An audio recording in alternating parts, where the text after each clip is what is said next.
if you look closely, you can see there's a cow here next to this little plane. It's not a very accurate cow, but it's a cow nonetheless. And that's exactly what the tutorial's warning you about next. If cows or foxes or indeed any other animal gets onto the runway or the taxiway or your roads, it blocks traffic. If it's on the runway, the planes have to stop, wait for the cow to get off the runway, and then continue taxiing. You get the idea.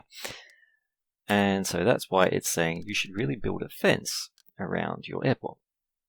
Now you've got several options here. You can build it around the entire tile, or you can just build it around the airport itself.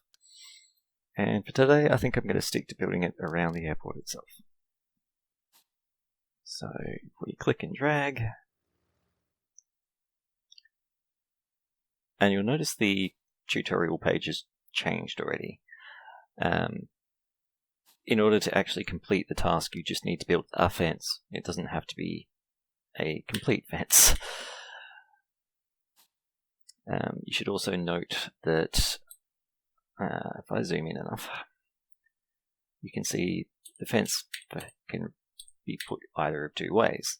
Well, logically you want to put it the right way around, but if you don't bother rotating it, it will auto-correct anyway, so don't worry too much about the orientation if you zoomed out and you can't see what you're doing.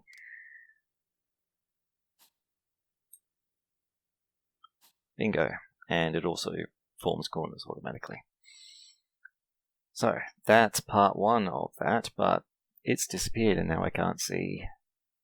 Oh, well, actually, it does say right there, you need a fence gate as well to satisfy the next part of the tutorial. So, contractors, as we have here, once they've built that fence, they would be trapped by it. So if any contractors got stuck on the inside, they wouldn't be able to get anywhere.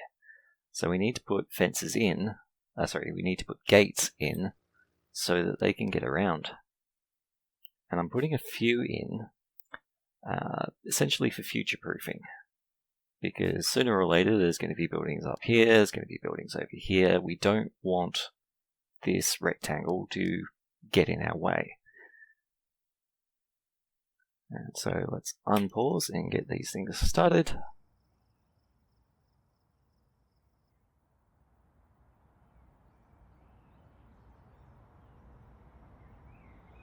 Right, so while they're building that, the next part that it's trying to tell me about is the refueling service.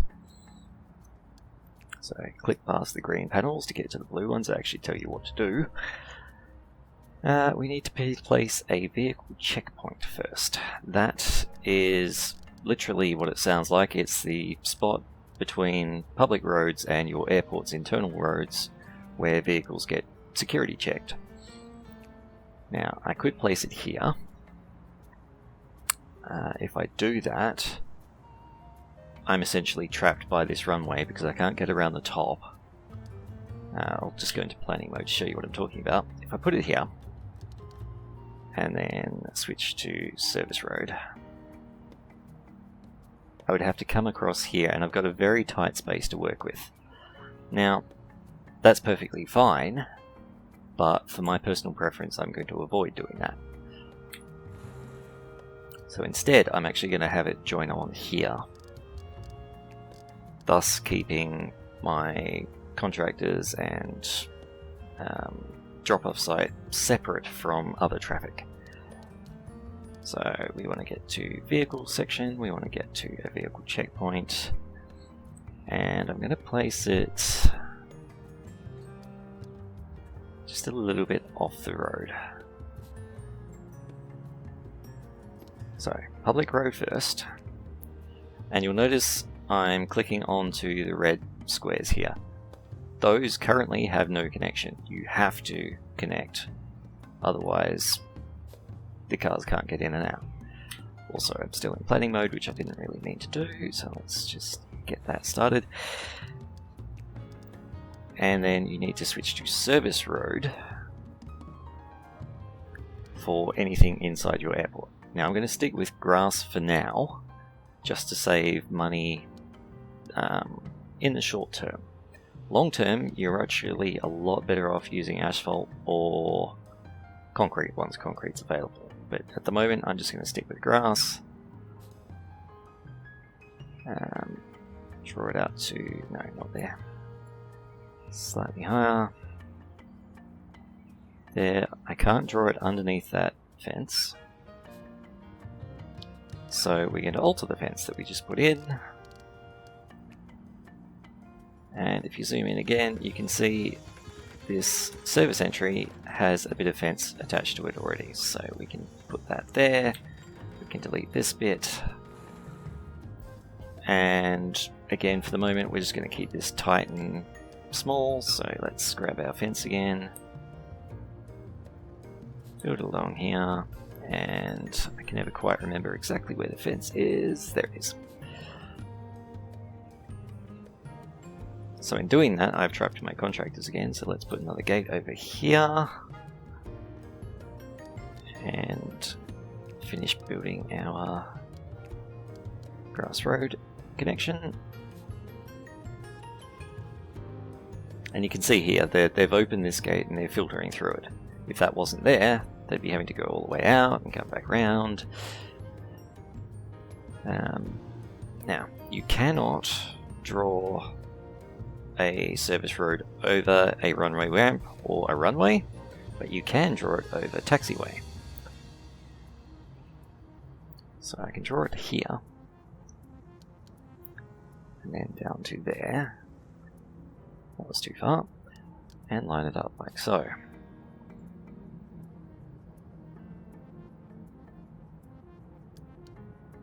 Now, I've probably not left myself enough room here, but hey, that's part of the learning experience.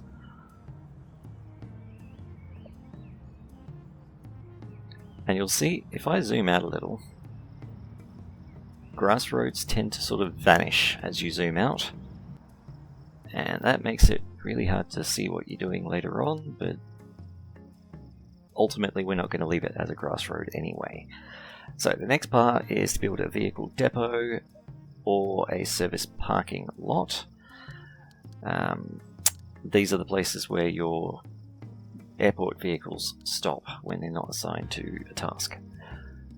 I'm going mad about which one's which here. That's, oh yes, of course it's under airline infrastructure, not under vehicles, just to be confusing.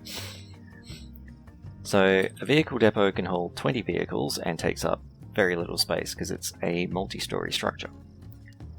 A parking lot, on the other hand, takes up quite a bit of space, but is a single-story structure and open air and all of those sorts of things.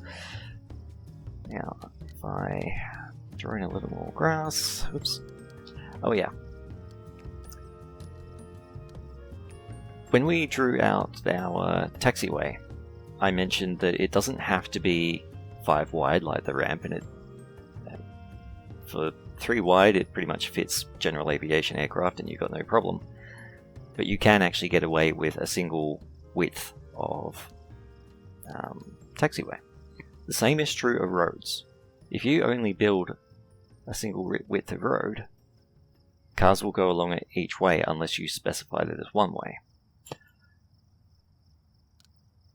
So here, because I'm expecting so little traffic anyway, I'm just going to draw a single line